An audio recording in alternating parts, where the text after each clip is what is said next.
Hey guys, what's up? So let us learn the important concept of Jallianwala Bagh massacre. How did it happen? Montfort reforms, Rowlatt Act, all in one lesson.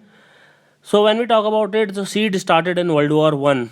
What happened in World War One was all the nationalist Congress people they supported Britishers during World War One.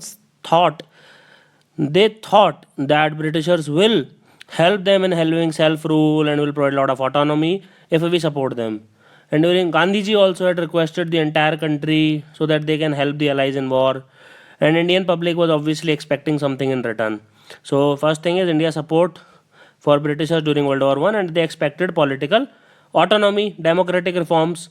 But the nationalist movement was crushed by after World War One, and people expected that by supporting the Britishers will give wholeheartedly to India, and they will be granted some reforms which will be beneficial to Indian. But what Britishers gave them was Montfort reforms, that is the Government of India Act of 1919, Montague Chelmsford reform to be precise, Chelmsford, and Rowlatt Act of 1919. It is a very draconian act. Why? So, what is the issue with that is like due to Lord Chelmsford, he became Viceroy in 1916, and Edwin Samuel Montague on July 1917, he became the Secretary of State of India. And since World War One was going on, so they declared that increasing association of Indians in every branch of the administration and gradual development of self-governing institution with a view to the progressive realization of responsible government in India as an integral part of the British Empire. But this was all fancy words, they did nothing. Nationalists were completely disappointed and they wanted some real autonomy. And finally, this act was passed.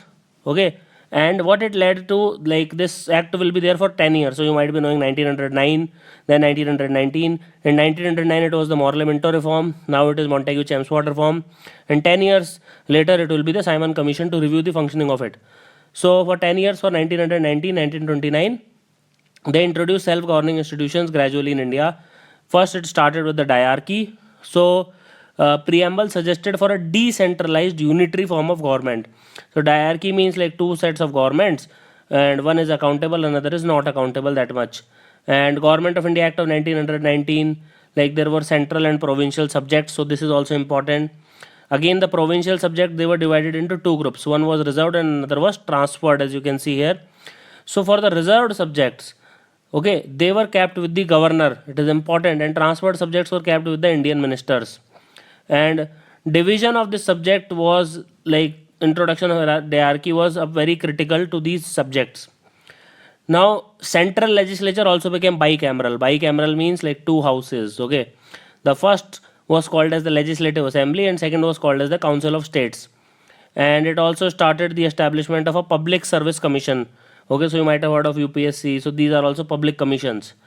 Like UPSC came later on.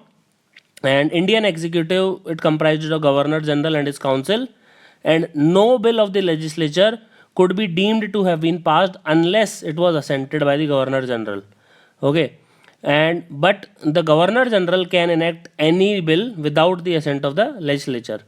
So this was very bad. Indian did not like it. Now comes the Rowlatt Act. So on 10th March 1919, it was passed by Imperial Council of London. Since during World War One, lot of emergencies were there, but these emergency measures were extended indefinitely by the Rowlatt Act. And it said that the president of this committee was Sidney Rowlatt, that any person can be imprisoned up to 2 years without trial. And stricter control of press was there, arrest without warrant on just suspicion, and convicted persons were prohibited from taking part in any political or religious activities. So it is also called as no vakil, means no lawyer is required, no appeal, and no dalil. Like whatever facts you quote, it will not be heard in the court of law.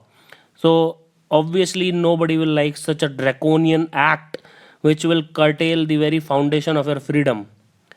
Then obviously people had to react, so there was a lot of Indian reaction, and it really frustrated the Gandhiji, all the nationalists, and people felt betrayed that we have supported, we have bled, we have died for Britishers, and now this is how they are repaying us. And Mahatma Gandhi led from the front, and he started what is called as the Rowlatt Satyagraha against this act, and a nationwide hartal was organized on April 6, 1919. Now, people, what they do in hartal is like whenever Gandhiji used to call them, they used to fast, they used to pray, prayer meeting, and large scale people like were arrested. So movement tried it becomes slightly violent. Punjab was an explosive situation because lot of forcible recruitment of soldiers happened during World War One. There was outbreak of disease also, and army was also called. So in April 1919, it was the biggest violent anti-British protest since 1857 famous revolt. So now let us see what happened during Jallianwala Bagh. It is in Amritsar. So in Punjab, government became very offensive. There were two prominent leaders who were arrested in Punjab. You should know their name. Their names are Dr. Saifuddin Kichlu and Dr. Satyapal. Just remember their name. Please repeat it again. Dr. Saifuddin Kichlu and Dr. Satyapal. And people erupted in protest against these arrests on April 13, 1919. It was the Baisakhi day, and large number of crowd had gathered in the Jallianwala Bagh to protest against the arrest of the two leaders. Okay, which are the two leaders? Saifuddin Kichlu and Dr. Satyapal. And army had surrounded the entire park on the orders of General Dyer, and light machine guns and a tank was also brought. Can you imagine? They were just helpless women, children, and elder people. They have just gathered for some protest, peaceful protest, and you are bringing light machine gun and tank. But somehow the tank could not enter in the park because the gate was very small. So General Dyer, he blocked the only exit point, and without giving any warning, he started open firing. This is considered one of the worst humanitarian crime which Britishers have committed in India, and they have nobody is proud of it. And in colonial history, this is considered one of the darkest episode. Over 1,000 people were killed. Like some of them fell into the well also to escape the bullets. So nation was completely taken aback because of this uncivilized brutalities. Like in Amritsar, all Indians were sad, they were angry, they were revengeful. You might have seen like Bhagat Singh's legend starts from this part. And the Britishers responded with heavy measures. Martial law was imposed in Punjab. The biggest thing which happened was Ravindranath Tagore renounced his knighthood. Knighthood means jo sir ki upadhi. Okay, the name in front of name they give sir. So he renounced it. Gandhiji called off the movement because of large scale violence which was happening on 18th April 1919. And aftermath of this was also very sad that Hunter committee was formed to investigate the massacre. So this committee can be asked. And Congress boycotted this special committee because British Parliament supported General Dyer. Can you believe it? Like they supported General Dyer. It is so bad at so many levels. And finally, the Rowlatt Act was repealed on March 1922 because it was a very draconian act, and Indians pushed the Britishers in a corner that this act has to go. So I hope you have learned it a lot, and thank you for watching this lesson. Have an awesome day.